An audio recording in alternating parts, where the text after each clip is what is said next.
boşanan qızın valideynlərinin bu işə adi baxmasından irəli gəlir 99% boşanmalar.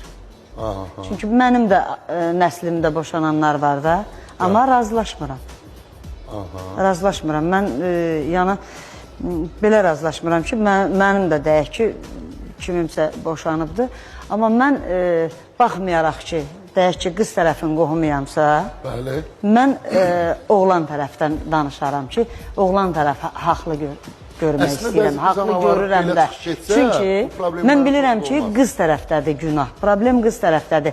Çünki istər-istəməz adi baxırlar. Əgər mən bilirəm ki, o ailədə...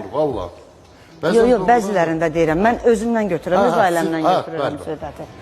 Bax, məsəl üçün, əgər mən bilirəm ki, o ailədə əgər ata qızına bircə kəlmə desə ki, otur, sənin ailənin yanıdır yerin, o qız gedər də ailəsinə sahib çıxar, hər şey də gözəl olar. Amma evdə ki, valideyn deyirsə də ki, yox, o istəmir, getmir, qızım özü bilər. Və yaxud da biri adi sözlə görə ailə dağılar. Adi sözdə, nə adi söz? Ciddi bir səbəblər olarsa, bu başqa məsələ. Əgər gündə sən döyülürsənsə, təzyiqə məruz qalırsınsa, bu başqa məsələ. Bir də var ki, məsələn, bu şey niyə burada deyil, buradadır, bundan ötürü ailə dağılır, bu gülünc bir şeydir. Buraya qoymamışım, çox üzr istəyirəm.